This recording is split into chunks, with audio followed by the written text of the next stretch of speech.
Hello, I'm Paul Zaychik, founder of Elastic Steel, method of athletic conditioning. Last time I talked to you about dips in preparation for the muscle-up. Now I'm going to talk to you about the pull-ups in preparation for the muscle-ups.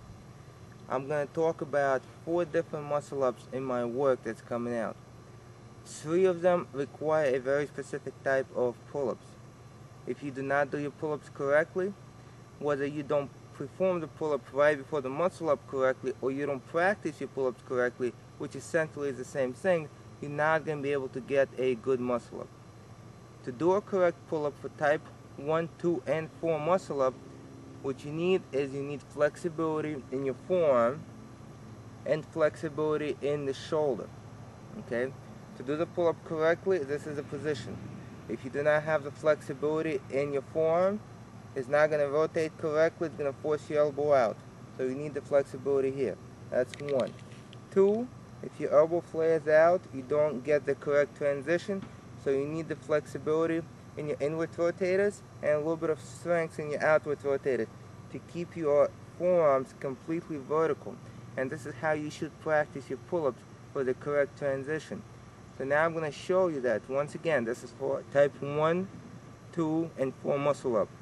The pendulum pass, the pullover press, and the plain chair strength transfer. The diamond strength transfer actually requires your arms to flare out.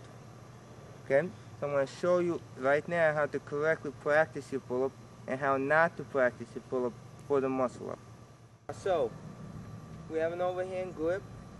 You can do the pull-ups this way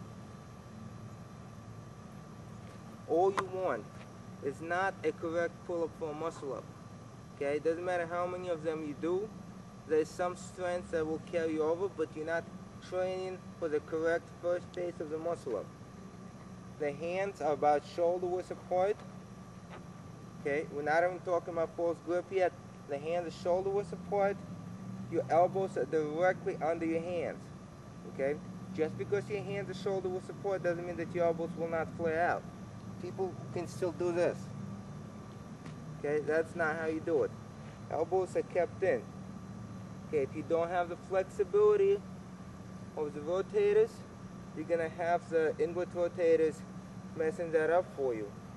If you don't have the flexibility of your forearm, there will also be a problem. So it's more of a flexibility issue. Once you solve that, you'll be able to actually do it correctly. Okay, so this is the proper way to do the pull-up.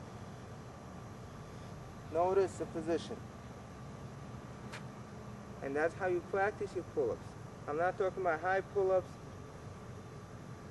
I'm not talking about false grip. I'm not talking about any of that. Regular pull-ups, before anything else, you have to keep your forearm vertical, elbows forward. Okay, once again, like so. Even if you can do one, do one at a time. If your first one looks like this, and your second one looks like this, don't do the second one. Do them one at a time, okay? So for type 1, type 2, and type 4 muscle up, this is how you practice.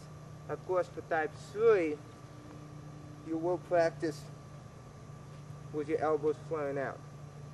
Thank you for watching.